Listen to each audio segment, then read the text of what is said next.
आज हम बीएससी द्वितीय वर्ष की हमारे सिलेबस के आधार पर ईथर एवं इपॉक्साइड का अध्ययन हम हमारे इस अध्याय में करेंगे। ईथर, यदि एल्केन में हाइड्रोजन समूह को प्रतिस्थापित करके OR समूह लगा दिया जाए तो बनने वाले यौगिक ईथर कहलाते हैं। ये अल्कोहल के क्रियात्मक समूह समावयवी भी होते हैं।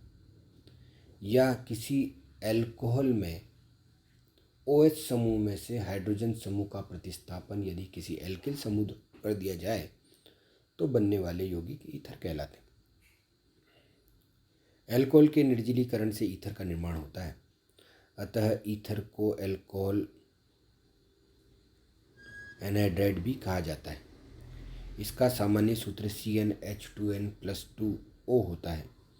ईथर निम्न दो प्रकार के होते हैं, सम्मित ईथर और असम्मित ईथर। सम्मित ईथर, जैसा कि नाम से स्पष्ट है, इस प्रकार के ईथर में ऑक्सीजन परमाणु से जुड़ने वाले दोनों एल्किल समूह समान प्रकार के होते हैं, जिनकी संरचना समान होती है, कार्बन की संख्या और हाइड्रोजन की संख्या समान होती है। जबकि असम्मित ईथर इस प्रकार के ईथर जिसमें ऑक्सीजन परमाणु से जुड़ने वाले दोनों एल्किल समूह भिन्न भिन्न प्रकार के होते हैं, इस प्रकार के ईथर को हम असम्मित ईथर कहते हैं।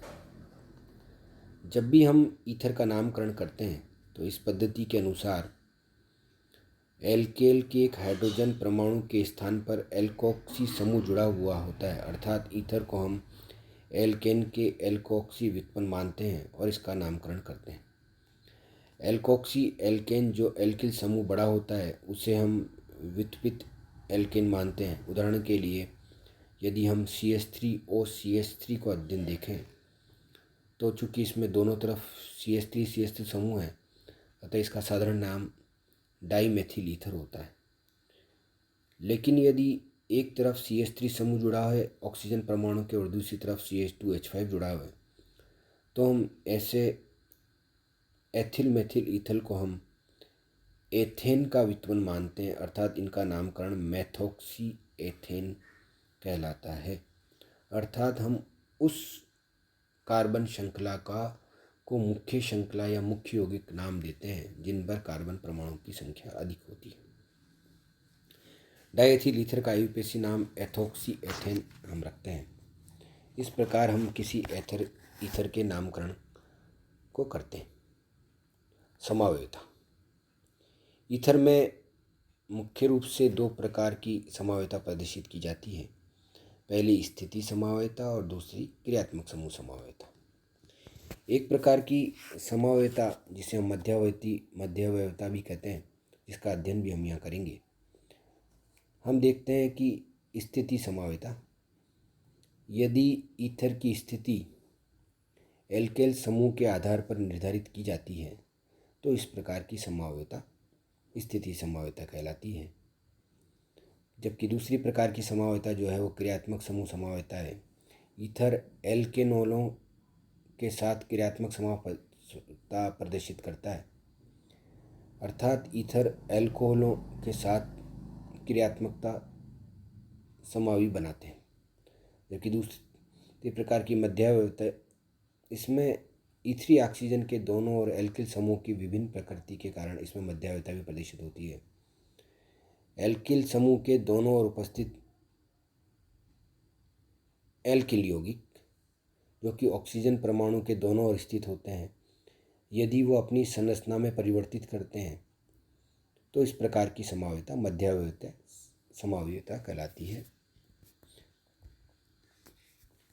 ईथर को बनाने की विधि, पहली विधि अल्कोहल के निर्जलीकरण द्वारा ईथर का निर्माण किया जाता है। जब हम सांद्र सल्फ्यूरिक अम्ल की उपस्थिति में अल्कोहल का निर्जलीकरण करते हैं तो हमें ईथर प्राप्त होता है। अभिक्रिया एक नाभिक स्नेही प्रतिस्थापन अभिक्रिया है और SN1 SN2 दोनों क्रियाविधि द्वारा संपन्न होती है। ईथर अल्कोहल के निर्जलीकरण द्वारा औद्योगिक उत्पादन के रूप में यदि हम Al2O3 की उपस्थिति में या एल्युमिनियम सल्फेट की उपस्थिति में करते हैं तो हमें डाई एथिल ईथर औद्योगिक रूप में प्राप्त होता है। दूसरी प्रकार की विधि है विलियमसन ईथर संश्लेषण विधि। ईथर को प्रयोगशाला में बनाने के लिए यह एक महत्वपूर्ण विधि है।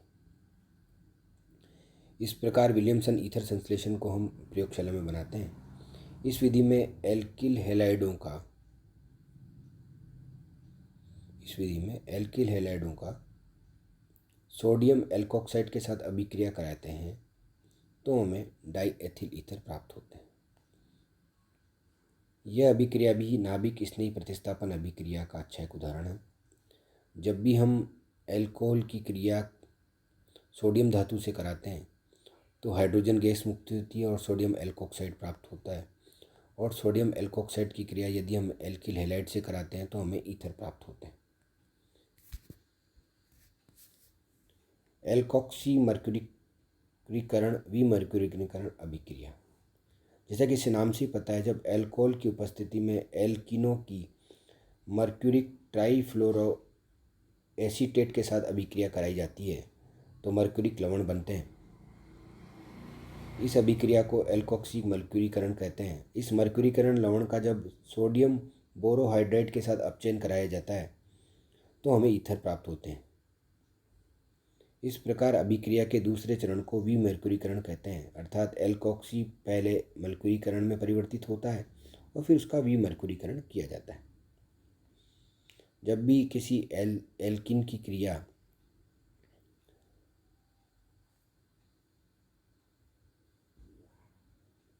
एथेनॉल की उपस्थिति में मर्क्यूरिक एसिड से कराते हैं तो हमें एल्कोक्सी मर्क्यूरिक प्राप्त होता है।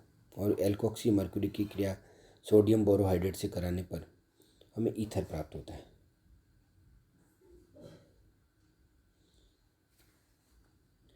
मेथिल ईथर बनाने के लिए एक उत्तम एल्कोहल के मेथिलीकरण की भी है। जब एल्कोहल को किसी उत्प्रेरक एल्युमिनियम एल्कोक्साइड की उपस्थिति में डाइज़ोमेथेन के साथ गर्म किया जाता है तो एल्कोहल का मेथिलीकरण होकर मेथिल ईथर बनता है और नाइट्रोजन गैस मुक्त होती है। गिन्यार अभिकर्मक से, जब भी किसी गिन्यार अभिकर्मक से हम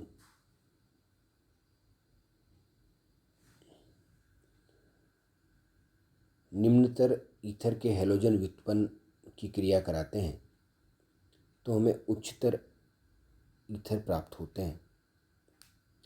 एल्किल हैलाइड्स, एल्किल हैलाइडों के शुष्क सिल्वर ऑक्साइड के साथ अभिक्रिया द्वारा भी ईथर बनाया जाता है। एल्किल हैलाइडों की क्रिया यदि हम शुष्क सिल्वर ऑक्साइड के साथ कराते हैं तो दो अणु एल्किल हैलाइड भाग लेते हैं और हमें ईथर प्राप्त होता है। इस प्रकार हम ईथर को औद्योगिक रूप से एल्कोहल के निर्जलीकरण द्वारा एल्युमिनियम सल्फेट या एल्युमिनियम ऑक्साइड के द्वारा बना सकते हैं, जबकि विलियमसन संश्लेषण विधि द्वारा हम इसे प्रयोगशाला में बना सकते हैं, जिसमें एल्किल हैलाइड की क्रिया सोडियम एल्कोक्साइड से कराने पर हमें प्रयोगशाला में ईथर प्राप्त होते हैं। हम गिन्यार अभिकर्मक के द्वारा उच्चतर एल्कोहल बना सकते हैं और इसी प्रकार जब हम एल्किल हैलाइड की क्रिया शुष्क सिल्वर ऑक्साइड से कराते हैं तो हमें ईथर प्राप्त होते हैं। इस अभिक्रिया में हम मिश्रित ईथर का भी निर्माण कर सकते हैं और हमें अलग अलग एल्किल चेन के ईथर प्राप्त हो सकते हैं।